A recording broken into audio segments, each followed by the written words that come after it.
Hello everyone, this is Dr. Feng Wang from my home. I still have a little bit time for chapter 17 and I would like to use this time to explain you two examples. Actually, both examples are from exam 2 because some of you didn't figure out the correct answers for these two questions, and I would like to use these two as examples to work with you how we figure out the product or how we figure out organic reaction. So the first one is the conjugated diene. This is the conjugated diene react with HBr. So when we see HBr here, we have a double bond here, double bond here. Very likely we are going to have addition reaction. So we have two mechanisms, or so far we learned the addition of HBr to pi bond. One is ionic mechanism, and the second one is the radical mechanism. So when we see peroxide molecules, you see this is the two oxygen together. Well, this is a very clear sign. This would be a radical mechanism for this addition reaction. HBr will add to this molecule to one of the pi bond. Very likely that would be the product. So the mechanism is here first to generate a radical. So the peroxide molecules decomposed to generate two radicals. One of the radicals react with the HBr. Basically, radical breaks this sigma bond. So we have a new sigma bond between the radical and the hydrogen. So another electron goes to the bromine atom. So we have a bromine radical. This is the initiation to generate the reactive radicals. So the next step is the radical react with the pi bond. Radical provide one electron. The pi bond, one of the two electrons, goes to this electron, the radical electron of the bromine to form a new sigma bond. Say one electron, two electron forms this sigma bond. So in this, so the bromine atom added to pi bond. However, we still have one more electron from this pi bond. Another electron will go to this carbon. So we still have a radical as the product here. So the next step is this radical is going to continue reaction with the HBr. So this radical breaks the HBr covalence bond. So one of the two electrons together with hydrogen to form a new covalence bond. You see this is a new covalence bond. In this way, we add H hydrogen atom to this reagent. The pi bond basically is addition of HBr to this pi bond plus a new, because another electron goes to bromine atom, so plus here a bromine radical here, just like this one. So the bromine radical will continue go back to this position to continue this reaction. So this would be the one of the final product. A second possibility is that when we have a radical and when we have a double bond here, we should think about a resonance structure, because radical is not stable. It always want to share the single electrons with a good neighbor. So pi bond definitely, and this pi bond is at the adjacent position of this radical. So this would be a good neighbor. So this is the new resonance structure. Basically, a radical provide one electrons, and one of the pi electrons provide the second electron. So we would have a new pi bond between these two carbons. So the second electrons from this pi bond goes to the top carbon. So this carbon here at this position is a new radical. So radical is not again, radical is very reactive. It's going to react HBr. So radical again breaks this sigma bond.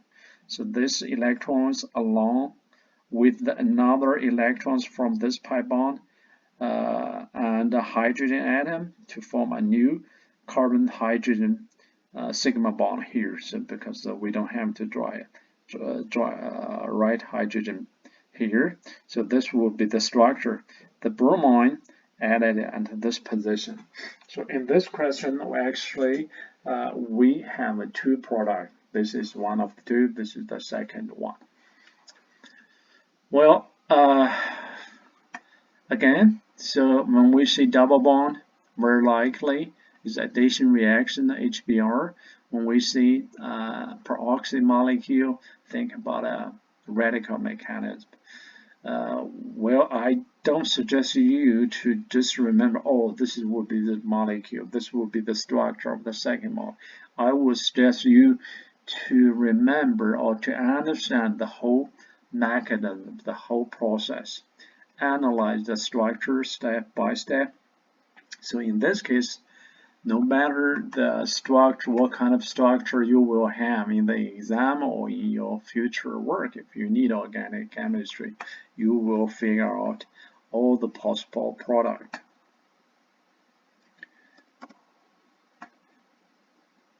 The second question is about a Diels-Alder reaction. This is the alkenes, the double bond. This is the conjugated dienes. So when we see this kind of reaction, and particularly, see the final product is a 6-membrane, that's again very good sign. This is going to be a Diels-Alder reaction. My recommendation to you is first just write the very simple Diels-Alder reaction. Conjugated diene plus alkene to form a 6-membrane new molecules. This new molecule has 1 pi bond here.